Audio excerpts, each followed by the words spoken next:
ప్రజలంతా అజ్ఞానులు అనుకుంటున్నారా, వాళ్ళకి ఆలోచన ఉండదు అనుకుంటారో వీళ్ళు అర్థం కావట్లా. ఏ పార్టీ ఏంటి, వాళ్ళ ఆలోచనలు ఏంటి, ఎవరు మాట చెప్తే మాట మీద నిలబడతారు ఆ మాత్రం తెలియదా? బట్ మన దాంట్లో మనం అనేస్తే పోయే మెసేజ్ పోతుంది, ఎక్కాల్సిన వాళ్ళకి ఎక్కుతుంది, జనం ఓట్లేస్తారనే వాళ్ళ ఆశ ఆత్రం మాత్రమే నిన్నటి సభలో కనపడుతుంది.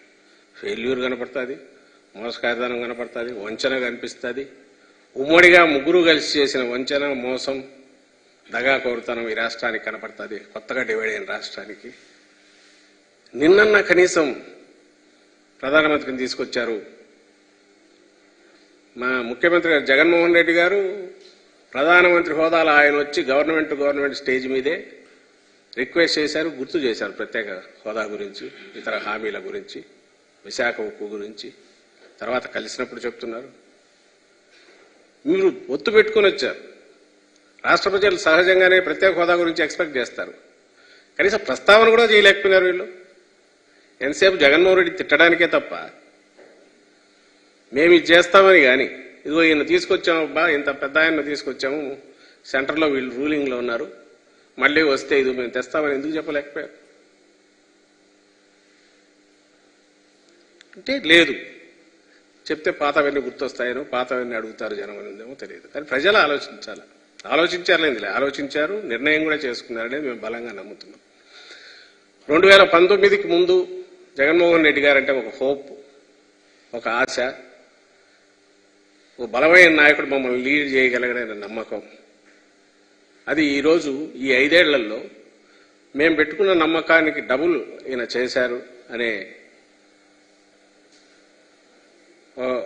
బలమైన తృప్తి ఎన్నుకున్న ప్రజలకు, 151 స్థానాలు ఇచ్చినందుకు రాష్ట్ర ప్రజలకు ఈరోజు మిగిలింది. అది మేము ఎక్కడ వెళ్ళినా కానీ, పార్టీ కార్యక్రమాల్లో కానీ, ఇంకో దాంట్లో కానీ ఆ రెస్పాన్స్లో కనపడుతుంది. మీకు సిద్ధం సభల్లో కనపడిన ఉత్సాహం కానీ, రెస్పాన్స్ కూడా అక్కడి నుంచి వచ్చిందే.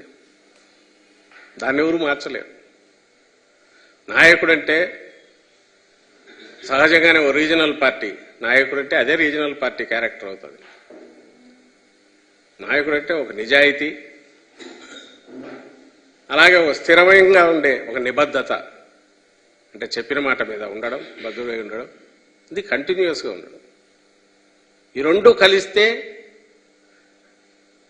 ఆయన ఎక్కడైతే నాయకుడుగా ఉంటాడో, ఏ ప్రజలతో అయితే ఆయన డీల్ చేస్తున్నాడు, వాళ్ళకు విశ్వాసం వస్తుంది. దాని నుంచే విశ్వసనీయత వస్తుంది. ఈరోజు ఆ విశ్వసనీయత అనేదానికి పూర్తి ఒక వారంటీ అవసరం లేని గ్యారంటీ ఏదైనా ఉంది అంటే జగన్మోహన్ రెడ్డి గారు అనేది మనకి 5 ఏళ్లలో కనపడింది. చెప్పిన దానికంటే ఎక్కువ చేశారు. వీళ్ళు ఎన్ని చెప్పినా రాష్ట్రంలో 87% ప్రజలు,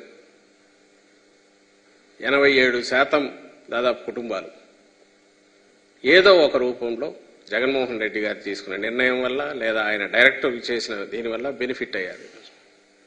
ఆ బెనిఫిట్ తాత్కాలికమైంది కాదు, దాని ప్రభావం వల్ల వాళ్ళ జీవితాల్లో మంచి మార్పు వచ్చింది, వెలుగు వచ్చింది. ఎట్లా మర్చిపోతారో ఓన్ చేసుకుంటారు. ఈరోజు ఇది వాస్తవం కనపడుతున్నది. అయితే సెంటర్లో అధికారంలో ఉన్న పార్టీతో పొత్తు పెట్టుకొని తీసుకొచ్చిన నేపథ్యంలో మళ్ళీ 2014లో ఏదైతే నాటకం వేసి భ్రమలో పెట్టాలని చేశారో ఆ రోజు చంద్రబాబు నాయుడు మళ్ళీ ఆ ప్రయత్నం చేస్తాడు. ఈ ప్రయత్నంలో ఆయన మళ్ళీ ఈసారి రెండోసారి మళ్ళీ మోసం చేయొచ్చని ఏదైతే అనుకుంటున్నాడో దాన్ని తిప్పికొట్టాలంటే ప్రజలు అప్రమత్తంగా ఉండాలి. జగన్మోహన్ రెడ్డి గారి పాలన ఇటుపక్క 5 ఏళ్ళు ఉంది. 14-19 మధ్య అబద్ధపు హామీలతో కూటమిగా వచ్చి ఆఖరికి వచ్చేసరికి ఒక పార్టీ, తెలుగుదేశం పార్టీనే మిగిలిపోయిన ఆ పాలన అది ఉంది. వాళ్ళు ఉమ్మడిగా హామీలకు బద్దులైలేరు, దానికి సంజాయిషి ఇవ్వలేదు. చంద్రబాబు నాయుడు దాని గురించి అసలు పట్టించుకోలేదు, హామీలు తుంగలో తొక్కాడు, మోసం చేశాడు. ఆ రోజు ఆ పాలన ఉంది.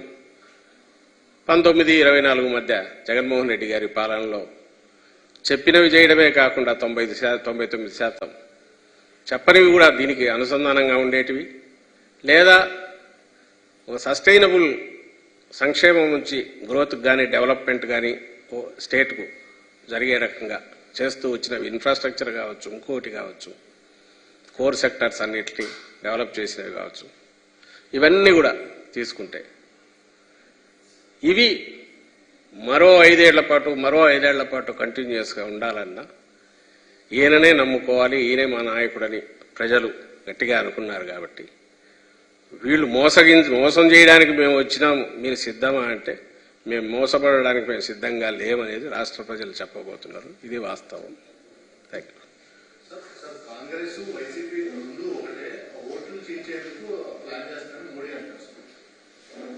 అదే నేను ఇంతకుముందు నేనే మెన్షన్ చేశాను కదా.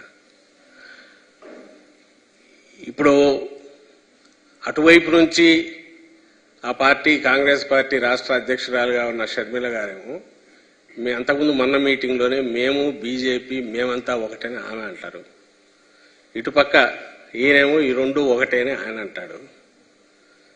రాష్ట్ర ప్రజలకైతే తెలుసు జగన్మోహన్ రెడ్డి గారు ఒకే ఒక్కరు విలక్షణమైన నాయకుడు. వైఎస్ఆర్ కాంగ్రెస్ పార్టీ ఒకే పార్టీ. 10 పార్టీలతో ప్రత్యక్షంగా కానీ పరోక్షంగా కానీ అడ్డగోలుగా కానీ ఆ ఆలోచనలు కూడా చేయదు. ఏది హామీ ఇచ్చినా లేదా ఎలాంటి పూచి ఇచ్చినా మాట చెప్పినా ఆయన చెప్తాడు జగన్మోహన్ రెడ్డి గారు. ఆ పార్టీ దానికి నిలబడుతుంది అనే నమ్మకం ప్రజల్లో ఉంది. ఎవరు నమ్మే అవకాశం లేదు.